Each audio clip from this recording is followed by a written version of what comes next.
Thanks everyone for joining today's RGP webcast. I'm going to begin with some brief housekeeping notes. We are recording today's session and all attendees will remain in the listening mode only. We encourage you to send in any questions or comments that you have via chat at any time during today's program. One CPE credit is available for participating today. To be eligible, please stay on for the duration of the program, respond to the 3 polling questions, and complete the CPE survey that will appear on your screen as you log out. Certificates will be emailed within a few weeks of the program. So thanks again for joining. I am super pleased to hand it over to Mark Deutsch, who will begin today's presentation. Mark? Fantastic. Nicole, thank you so much. And thank you all very much for joining us today, this afternoon, this morning, depending on where you happen to be located, as well as our colleagues overseas. So today we're here to talk about workplace experience and the evolution of workplace experience, and the future of digital is human. And today I've got joining me my colleague Jennifer Jones. So let's go ahead and start with an introduction of Jen, and then I'll introduce myself and we'll dive into workplace experience. Thank you. Thanks everybody for joining. My name is Jen Jones. I'm the Managing Director of our Brand Experience team here at Veracity. And just a really quick commercial for Veracity, we're a digital transformation firm really focused on both customer experience and workplace employee experience. My team is a human-centered design team, and our core capabilities are user experience, research, design, content, and interaction design. Mark, do you want to just give a quick intro to yourself? Absolutely. My name is Mark Deutsch, and I lead global business development for Veracity, a subsidiary of RGP. We're a digital transformation consulting firm, as Jen said, and I'm a senior executive and been in my career for about the past 27 years, and I've had the opportunity to lead several digital as well as business transformations, and very often in my career, human resources has fallen under my oversight. Right before I joined Veracity, just about a year or so ago, I was the CEO of the largest pediatric medical group in Virginia and had a chance to own several firms prior to that, as well as a few boutique consulting firms that I've sold over time. So this is an area of great interest to me, as I've had a chance to run organizations with just myself, as well as several hundred employees that were under my oversight. So with that said, Jen, let's go ahead and dive right in if we could. Awesome. Thanks, Mark. Well, I'm sure you guys know this, but work is radically evolving. I mean, we've probably witnessed more change in the last 4 months than really in the last 4 years. COVID-19 has put every organization's digital transformation plan to the test. And whether you lack preparedness or the scope of the change, adoption of new technologies, the reorganization of legacy business units, I mean, all of these things not only affect process and technology, but they have the greatest impact on people, which really makes it difficult for employees to adapt and embrace that change. That's why we believe the future of digital is human. We believe in strengthening the synergy between people and technology through powerfully connected experiences that really empower your employees to be at the heart of your transformation. You want to skip to the next slide? I really love this quote. If in the last 10 years has been the consumer revolution, then the next 3 to 5 will really be the revolution at work. And if you look at the customer experience revolution, we've made great strides. As a customer, you can book a multi-city flight. You can, buy product with same-day delivery from Amazon. You can even submit an insurance claim via your mobile phone now by just taking a picture. But these investments, while, really empowering your customers, have really caused, actually a more and more complex digital workplace. Multiple systems, multiple logins, lack of knowledge sharing and upskilling, complex internal structures and processes, and really that constant recompletion of monotonous tasks. So it's really kind of created a more cumbersome employee experience. And I think organizations are really having a hard time keeping up. And I think as we've all learned through sort of the COVID-19 pandemic, is employee experience is really no longer a nice to have, but it's really only way that work's going to get done. So study after study has really shown that investing in your employee experience can really greatly impact your ROI of your company and most likely improve your customer experience as well. You want to go to the next slide? In the past, I think when kind of the consumer revolution happened and digital transformation happened, they've often been led by IT or they've been led by the business. But now we're really seeing a greater alliance between business, IT, and HR, right? And we're really seeing a need for this change because ultimately with the sort of rush to get new technologies and the rush to get more data, it's actually really made the employee experience much tougher and more disconnected than ever. And so it's really important to see kind of that future alliance between HR and IT and the business to really create a real differentiator for a company and really create an employee experience that not only matches the customer experience, but actually is more easy to use and more efficient. I'm going to go to the next slide. So it really comes down to, you know, thinking of your employee as your new customer. So treating them just like you would treat a customer. So what is workplace experience? It's really a human-centered concept that combines technology, operations, and culture to create a more adaptable and modern workplace. It improves production, collaboration, unlocks productivity, simplifies processes, you know, making for a more enhanced employee experience. But often, like I said before, an improved customer experience as well. You want to go to the next slide? So what are some behaviors that are kind of shaping the future of work? And I think the first one is new behaviors, right? And if you really think about your own self, you know, you go to LinkedIn, you post your entire job history on LinkedIn. You go to social, you put your thoughts. You go to Yelp, you review your dinner from last night. And we live an incredibly public life. And I think we expect, you know, feedback, communication, real-time collaboration. And ultimately, I think more and more this needs to be driven within the employee experience. New technology, you know, big data, cloud, wearables, collaboration platforms, AI, automation, the Internet of Things. I mean, this is really transforming the way we work, how we work, why we work, where we work, you know, how we get our job done. So really important considerations as you kind of develop your employee experience. The other one is merging workforce. I think the last statistic I saw is that millennials were supposed to be 50% of the workforce this year. And by 2025, I think they're supposed to be 75% of the workforce.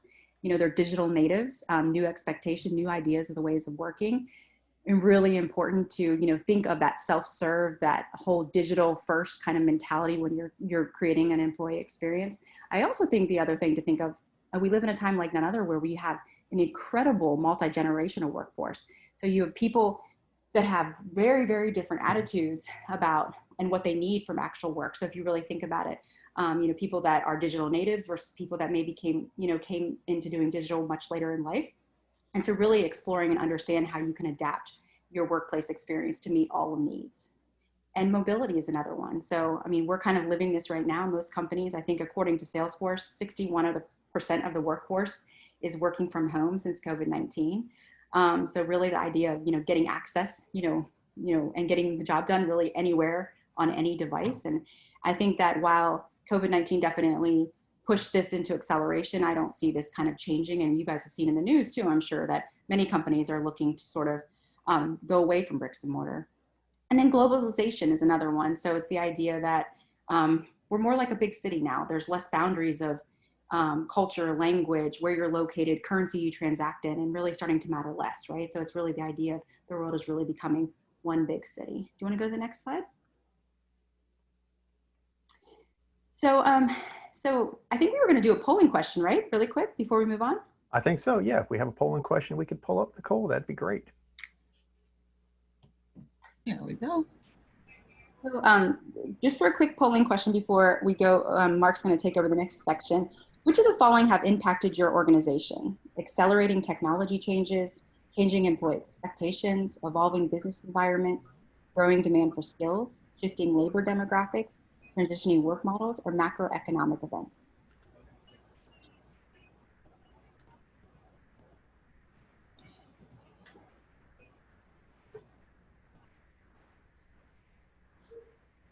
We'll keep this poll open just about another 10 seconds or so.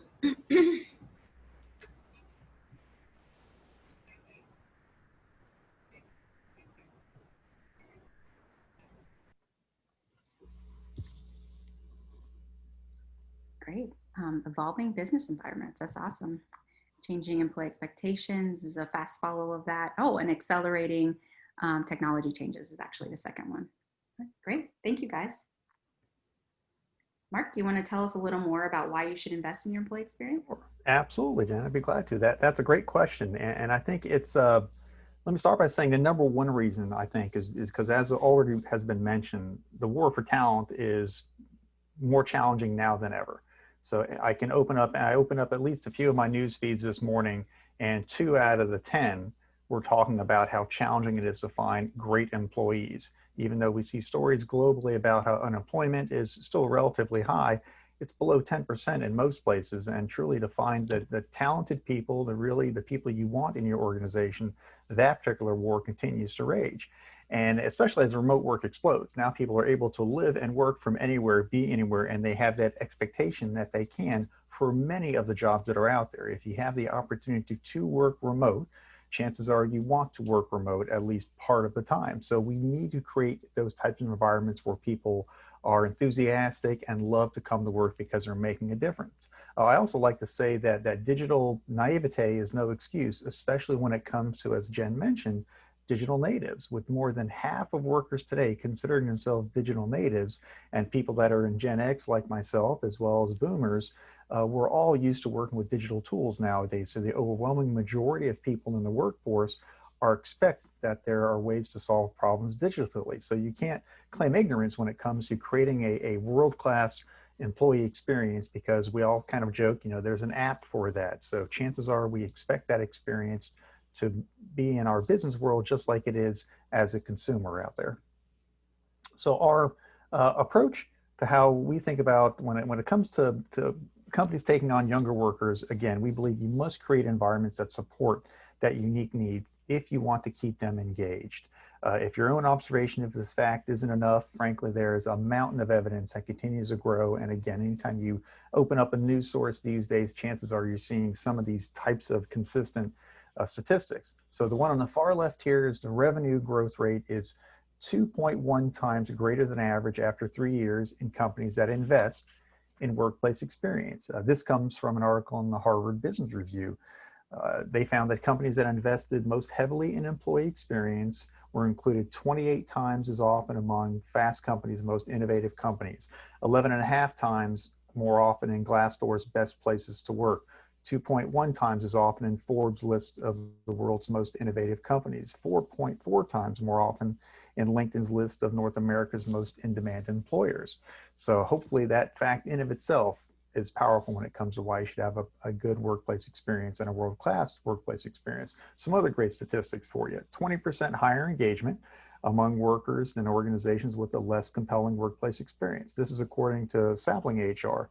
A great quote that I like from this research is that a positive employee experience breeds happy employees, which not only builds a strong work culture, but also impacts business performance. For increased productivity in your teams, it's important to invest in employee happiness through employee experience. Again, a comment that Jen made earlier. Chances are if you focus on building a great employee and workplace experience, that's going to flow through to deliver a great customer experience. Another great quote here: by 2024, roughly 2/3 of all workers will be choosing to work from their home. This came just before COVID hit, actually earlier this year, from Gartner. And some other interesting finds, again, pre-COVID, generational shift towards nomadic work from anywhere work. That style is decreasing utilization of corporate facilities. And I'm sure many of you out there have been exposed to this as we have as an organization. We have the opportunity to reduce our real estate spend because it's easy for folks to work remotely, and now that's in more demand than ever before from what we're seeing. Some other great stats, if that's not enough, wait, there's more. Outperformance by 122% of the S&P 500 by companies who deliver great employee experience. So this is according to Glassdoor. The research that also suggests a meaningful economic link between intangible company assets, such as employee satisfaction, and broader stock market performance. So that's a really interesting stat, especially for you financial folks out there today. Another great statistics: 4x, 4 times more likely to stay at your current job than those organizations with a less compelling workplace experience. When it comes to the war for talent, this is huge to monetize. That if you have people that come and go in your organization and don't stay very long, it costs tens of thousands of dollars to onboard and train someone over the course of their first year. So you reduce that expense dramatically if you have a great workplace experience for your folks. This comes from research by Tiny Pulse. And lastly, 12% greater customer satisfaction than organizations without the best workplace experience. And this is from a report at the University of North Carolina. Another fascinating fact from this report is that businesses are 2.3 times greater than average of other enterprises surveyed to have greater revenue growth rate. So you want to do it for the multitude of reasons. And now that we've talked a little bit about the why, hopefully you're bought into why this is so important. The next question we have for Jen, if you'd like to tackle this, is what are some of the common challenges that folks need to consider? Before we do that, I think we have another polling question. I believe you are right. Absolutely. Nicole, could you put up our next survey, please? Thank you. So this one, which of these top workforce challenges does your organization struggle with the most? And I'm going to go through these in a minute, but understanding the employee journey, delivering personalized role-based experiences, creating better opportunities for employees to contribute, chat, and find content, modernizing IT, automation and artificial intelligence, or managing a sustaining change.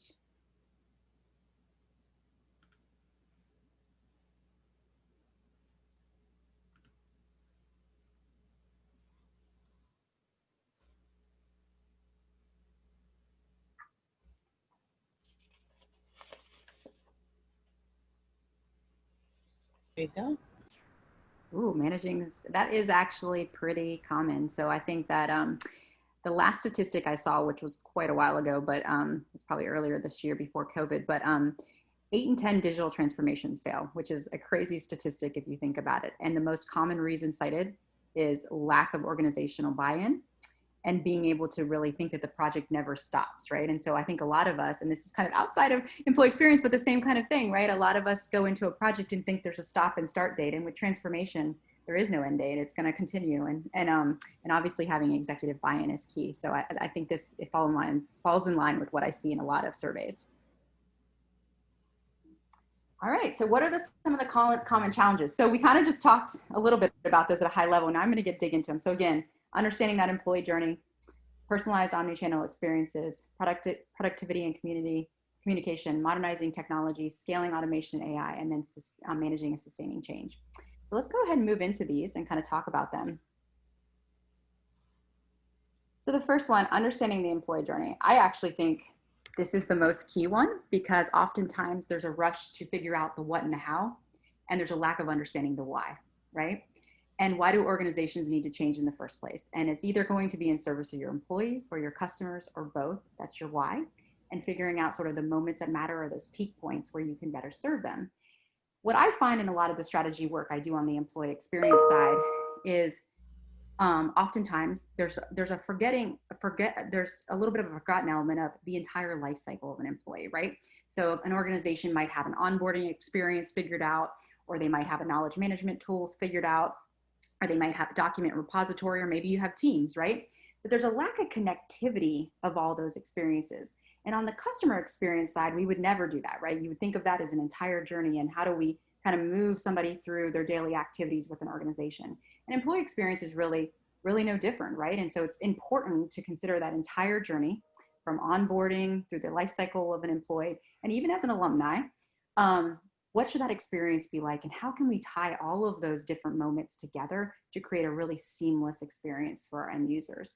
Now, there still might be a lot of different solutions. You know, you're not going to get rid of Workday, you're not going to get rid of your talent management system, but for the greatest number of your employees, how do you kind of bring that together into a single source of truth and really understand whatever their role, whatever, you know, department they live in, whatever type of employee they are, how do you serve up that content, which I'm going to get to in a second.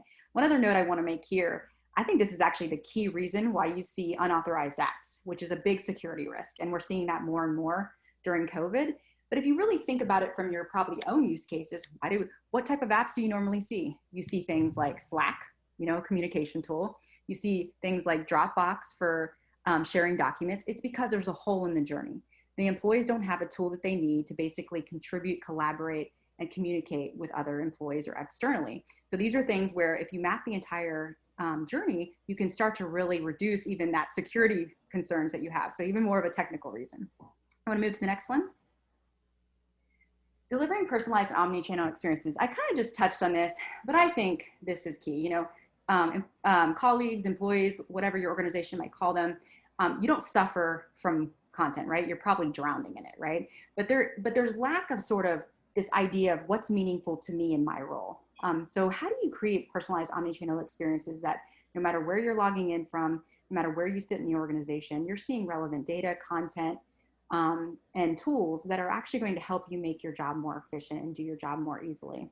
I think this is especially important as organizations start to look at different types of talent, right? So going from full-time to contingent or work share, really understanding your personas and, you know, what they need from from their specific vantage point is going to be key as opposed to a one size fits all approach. Want to go to the next slide?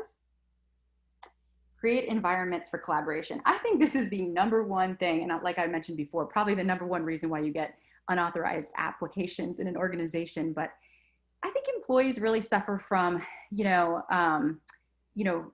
how do I talk to people? How do I find things? Where do things live? I can't get the right answers. I don't know who to ask. And so really creating a great set of collaboration, communication, knowledge-based document sharing tools that really follows them through what they're trying to do, and really helps to serve up what's most relevant to them within their role and within their geographic area, but ultimately, really gets them connected to the right people in the organization. Can you get to the next slide?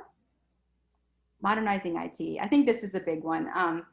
I think if your organization was a holdout pre-COVID-19, you're sure to understand the importance of cloud infrastructure now.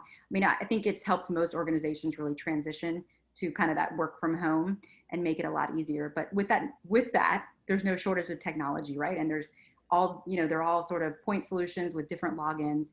And so I think it really comes back to that, what I said earlier about the employee journey of really understanding how you kind of create a single source of truth. You're going to always have cloud point solutions, but for the greatest number of employees, the ones that maybe don't have to go into Workday every day, but they just need to find their paycheck or they need to do a certain task, how do you create a single source of truth for them so that you're kind of minimizing kind of that recreate? I think there's also something here with even people don't realize the visual language of things too. I think from a UI perspective, if you have a lot of systems and tools, you're actually creating kind of greater inefficiency by having to have them relearn a visual language. So if I go into this tool and my nav's in one place and my items are in one place, and then I go into my next tool and it's different, it takes almost a kind of shuffling of your mind to do those. So really making those tasks simple for them. Want to go to the next one? Scaling automation and AI. I think this is a really important one. I think, unfortunately, we talk a lot about this with kind of the common outcomes, right? Reducing redundancies, increasing efficiencies, reducing error, empowering operations. And I think, what happens most? People get scared for their jobs, right? It's like, so oftentimes employees don't necessarily, I think the data I've looked at, oftentimes they don't support a lot of these types of automation tasks. And I think the key is to really understand their value in the initiative, because according to Forrester, employees that really see their ability to actually do meaningful work are actually much more happy, and it builds better engagement with your employees. So that ultimately automation, AI can actually free your employees up to do more meaningful work. I'll never forget a strategy I was working on for workplace for a Fortune 100 a few years ago. And we were doing different kind of organizational interviews with different parts of the organization. And we were in a meeting with their finance team. And within the meeting, she got 100 emails because she had just released a report before coming in the session. And she was talking about, she got 100 emails and they were all the same question.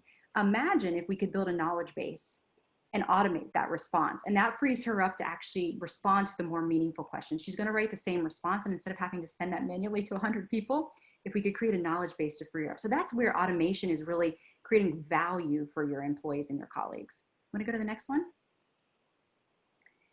And no surprise, as you guys know, I think this is one of the other most important ones. So I think we kind of bookend this in a nice sandwich of importance. So understand your users, and then obviously make sure that you're thinking through kind of that transformation and being able to manage and sustain it.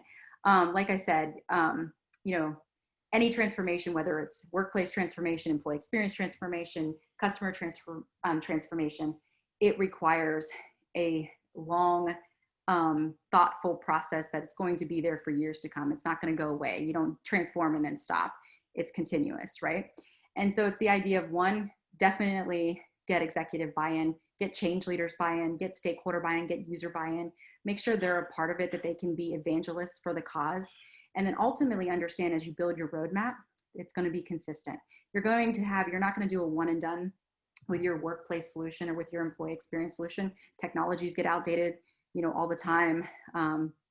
New data comes on board, things change, and how employees want to work and how they need to work is going to change. So keeping that roadmap up to date, creating some sort of center of excellence, some people call them portfolio teams, for employee experience, that you're kind of always looking towards what are our strategic imperatives, what do our users need, what are those moments that matter, and how can we create and evolve and continue this change to always, basically support and empower them. Want to go to the next slide? So I think before I'm going to hand it over to Mark, I think we're going to do one last polling question for everybody.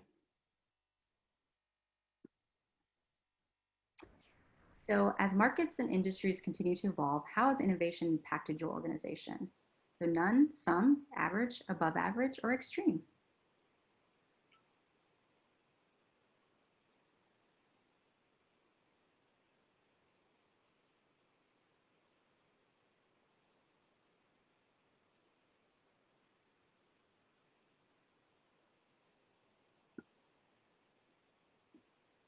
Above average. That's great. Thank you for answering that. Mark, do you want to tell us a little bit about maybe some suggested tools and some of the ones that we approach workplace experience solutions with?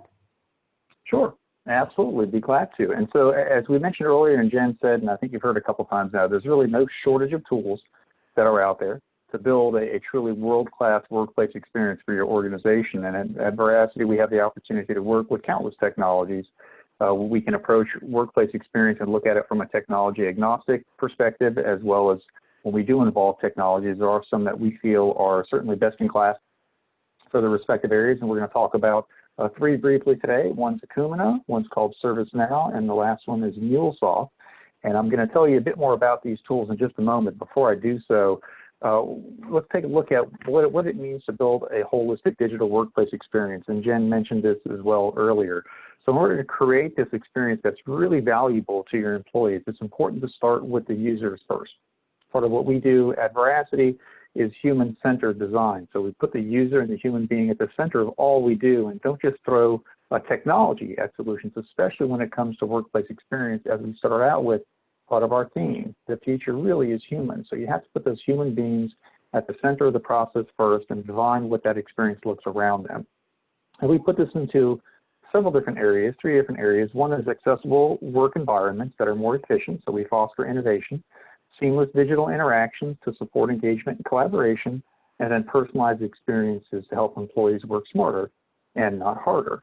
And what those look like in terms of the employee journey can be things such as recruiting and onboarding, collaboration. We've talked about several of these already today, engagement, self-service, that tends to be a great expectation, and career growth tend to be some of the bigger buckets as well that we see in employee journeys. And then what determines what kind of experience the employees have and what their journey falls into is what we call front stage, backstage, and then support processes. The front stage are front-end user interface, their integration, collaboration tools, content management, role-based personalization. And for that particular area, we recommend a tool called Accumula that I'll talk about a bit more in a moment. From a backstage perspective, that can be mobile-friendly, intelligent workflows, chatbots, automated and simple human resource service delivery, IT service management, and knowledge management. And for that area, we believe ServiceNow is the best in class tool.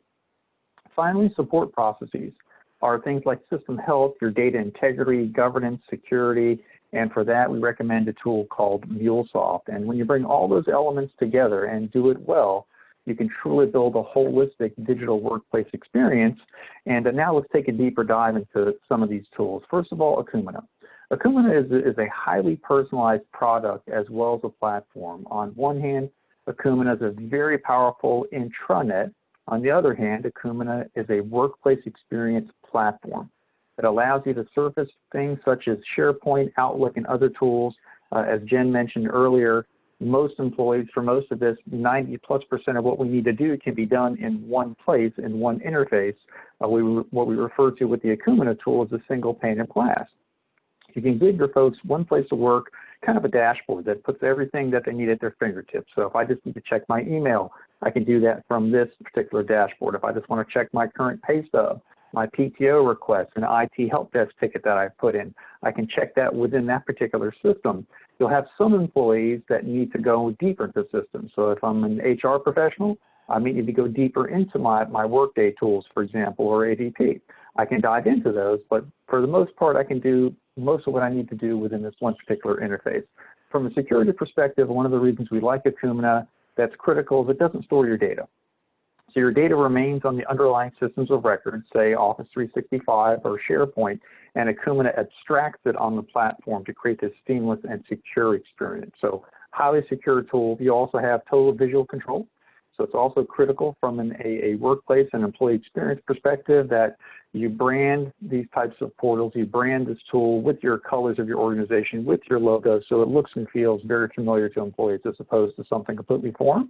And all in all, as I said, this is what we believe is the best workplace experience platform around. There are other tools out there to consider, such as a few of the bigger names, Igloo, LoomApps, Simpler, LifeArray, LiveTiles, Microsoft, and Unily, to name just a few. But again, we feel that Accumula is best in class when it comes to that particular type of tool.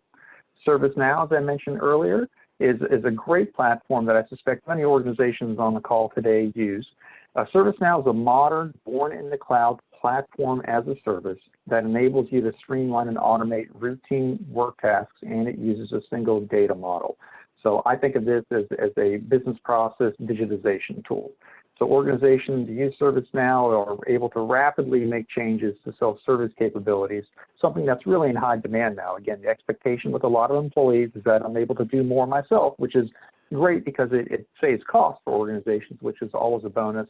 But more importantly, it creates this wonderful experience for employees and helps fulfill that expectation of your employees. One critical component that makes it so friendly to use and such a great platform, in our experience, is a single source of truth. So when you effectively implement ServiceNow, you can simplify every aspect of your business because you have a single source of truth instead of information in lots of different silos. So ServiceNow allows you to bring on that functionality, such as onboarding and offboarding for starters, can really be simplified through the ServiceNow tool. And it also creates this great, efficient workplace, and they also have wonderful support. So top-notch organization that we work with.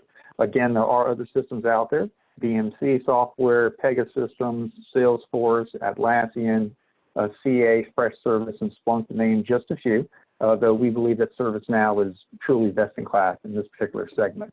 The last technology I'll talk about, once you have your front stage with Accumula, you backstage with ServiceNow, now you need support system, and MuleSoft is our recommended system for this area. MuleSoft helps companies achieve digital transformation by easily connecting all of your business systems. So we've had the chance to work on many projects where you've got dozens and dozens, if not hundreds, of disparate systems that don't talk to each other. So you can use MuleSoft to tie all that information together and make those systems talk to each other. Once you do that, you can do a lot more with them.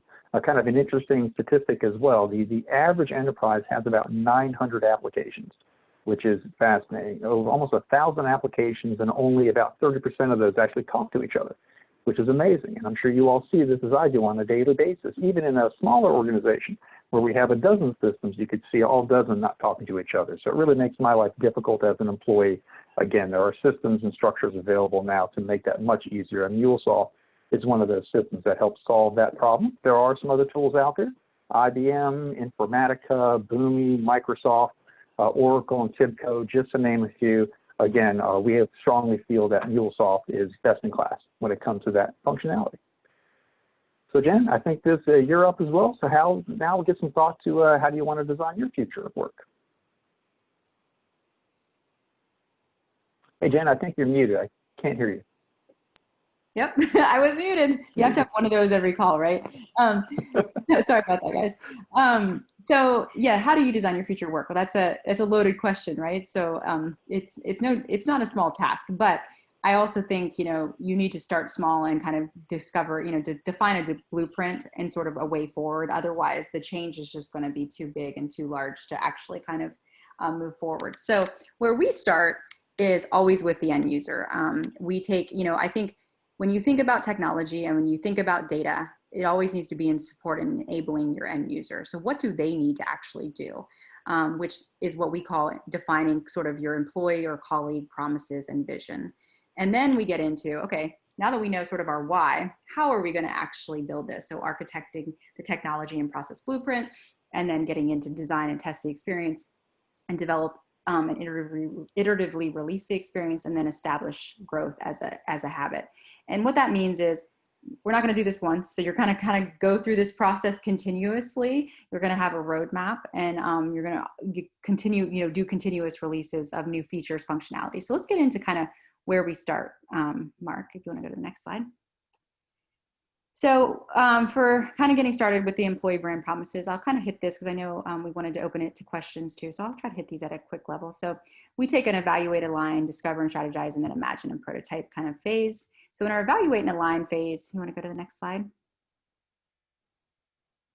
We're really focused on understanding your end user. So, doing some user research, doing persona building, kind of mapping out the kind of current state ecosystem. So what are the systems? So as Mark mentioned, all of those disparate systems that your kind of high value personas are using, where are they? What do they do? Where do they live?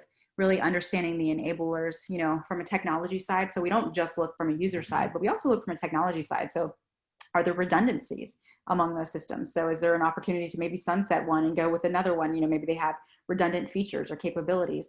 Or how do we, use a tool like MuleSoft or Accumula to kind of tie all of those things together? So first we kind of look at that current state ecosystem, understand sort of the use cases, reason for being. And I would imagine there's probably a ton of systems and tools and even data within your own repository that have no purpose today, right? They're taking up space and people aren't using them or even using them correctly. In many of the strategies I've done, tools have been kind of reconfigured to meet an end need because it was absent, but they weren't even originally meant to do that, and they don't do it very well. So definitely this kind of first stage is, what is your end user's journey? What are they actually doing from a use case perspective? What are the systems that support those use cases? And then oftentimes we'll look at it from a technology perspective too. So coming out of this phase, we're going to have some research findings. We're going to obviously have our targeted personas defined. And that's the other thing I would mention is we like to create blueprints. So we typically start with a smaller amount of personas and actually figure out, how do we solve this? So who are your most high value personas? Meaning like they have, maybe they need an experience ASAP. There's known gaps or common issues. Let's start there, create a blueprint for how we're going to do this, and then start to, go through the other personas within the organization. You want to skip to the next slide? So in the discover and strategize phase, that's when we're going to come out of kind of the first phase with some known kind of, okay, here's the current state issues. So then we're going to lead some design thinking workshops and basically discovery sessions to really map out the employee journey. So this is really focused on doing empathy mapping, what are they thinking? What are they feeling? What are they doing? What are they hearing, saying? Basically understand sort of their environment, both physical and digital. Understand sort of what's being communicated to them. Really get in kind of that persona's mind and heart to understand how we can make kind of their experience better. We'll go through journey mapping. So again, that's really looking at onboarding to alumni. Don't look at just one piece in part, but really take that full approach to really looking at the entire journey. And then we're going to develop an employee 101. And that's really sort of a synthesized look at what are the core need statements for your colleagues or your employees. Basically, here's the things that they can do today, but how do we actually improve this experience? And what are the core need statements they need to do? So maybe they need a knowledge base so that they can, maybe there's high turnover rate, right? And so there's constantly retraining. So big need statement, they need a knowledge base to basically retain some of that so that if people leave, there's actually, you retain the knowledge as an organization. Maybe they need a collaboration tool, whatever those need statements are. We'll start to kind of prioritize those two with the organization and with the actual personas to understand sort of, if we start with anything as an MVP, which is a minimal viable product, what's the most high value from a peak moment standpoint. You want to go to the next one? And then that gets into sort of prioritizing those concise need statements, basically for each moment of the employee journey, basically creating concept cards. So these could be, if it's something digital, it could be a prototype. If it's more something, maybe reflecting on lighted career path or something like that. We'll do some concept cards to help kind of create business cases, create use cases, basically, so we can retest these moments and share them with the entire organization. Because a lot of times when you just have words in a strategy document, they don't always understand sort of what the value is or what it's trying to communicate. So really trying to visualize those into something that basically visualize our strategy into something that can be communicated and consumed by the entire organization. And then we'll work with you to prioritize those into a phased growth crawl, walk, run roadmap. And this kind of goes through the idea of, what are we going to do for that first minimal viable product, release one, to basically, get something in the workplace that's going to meet most of our kind of high value personas where they need. And then we'll use this as a blueprint to continue to bring new features on, to work with other personas, all of that kind of stuff. So this roadmap will serve as like a living document to kind of start you on that journey of kind of your employee digital workplace, and then obviously continue. And we also help usually in this phase set up some sort of type of center of excellence or portfolio team, because you need a group that is responsible for this. So when you think of change, there needs to be a group that's responsible for always changing, right? And determining sort of those strategic imperatives, working with end users, and continuing to keep that roadmap refreshed and live. Let me go to the next slide. So this first, we try to do this kind of quick hit. So this first phase of work, depending on how many personas that we're, we can do it in as short as 5 weeks. If there's a lot of personas that we want to target as kind of our first high value moments, then this can go up to 12 weeks. But typically, this kind of first phase we try to keep under 12 weeks so that we can actually recognize value and deliver value much more quickly. Can I go to the next slide? I think we kind of touched on this, but just kind of what they would get out of it is, that current state assessment of employee experience, employee insights, documented employee journey maps and empathy maps, prioritize need statements, and those journey stories and those experience visualizations, which act as use cases and things that we can test with both end users and with inside the organization, with stakeholders and stuff, and then phased growth employee experience roadmap and plan. Do you want to go to the next slide? So I think now we can open it to questions if anybody has any, and we'd love to answer any kind of burning topics that anybody has after kind of listening to this. Thanks so much. Please feel free to send in any questions or comments you have via chat. We have received a couple. We've received numerous requests for the deck, and will it be sent out afterwards? Next question. As businesses are trying to become more agile, specifically as macro environment are changing rapidly, how does the employee experience play into that? I think that's really a good question. And so that's kind of what we're getting at too. I think this all needs to, so when you think of business agility and you think of the idea of portfolio solution teams and then agile development teams, that's kind of what I mean by the center of excellence, if you call them that, or I call them also, in portfolio team is more akin to business agility. But it's the idea that all of this should be done in an agile, iterative manner. You shouldn't do any kind of transformation in that big bang. You need to kind of go through this process, establish a blueprint for how you're going to change, and then do that continuously. And so my thought is this, develop that portfolio team. They're going to be responsible. So you could have portfolio teams that are responsible for different types of transformation in the organization. You have one that, or a center of excellence, whatever you'd like to call it. So you have one that's totally responsible for digital workplace, right? Employee experience. And they're focused on developing your strategic imperatives, your roadmap. They're working with the solution teams that roll up to them. So you're going to have tools that are going to roll up to them, like Workday. You're going to have tools that roll up to digital workplace, like maybe an Accumula or a Mule. You're going to have different solution teams that are responsible of that entire digital workplace ecosystem. So they're going to roll up and they're going to have roadmaps too. So you're not going to stop developing on all your other platforms. But the idea is you need that center of excellence that's saying, I understand the vision of everything we're doing in the organization. And they're also going to help do go and no-go decisions. So for instance, if someone's like, hey, we want to add a new collaboration tool, right? Okay, how do you make that decision that we actually need a new collaboration tool? And how does that fit within the entire kind of workplace ecosystem? So that portfolio team is going to help establish vision, going to create sort of financial investments. They're going to basically take all the roadmap from your different solution products, roll it up into one, so you have one vision of the experience. And then you're going to have agile teams below that that are going to do development. So you're going to have your workplace experience solution, maybe your single source of truth, like an Accumula or another internet solution that's going to take all your different solution teams, like you know, for the greatest number of your employees. It can like roll in some of your workday stuff, your paycheck, those things. It can roll in your ServiceNow stuff so you can get help right there. You know, obviously there's going to be teams that have to go in ServiceNow and actually service, they're a fulfiller, or they have to go in Workday. But for the greatest number of employees, I just want to log on and get my computer. I want to see when I'm going to get paid. I want to, you know, communicate, collaborate. I want to access documents.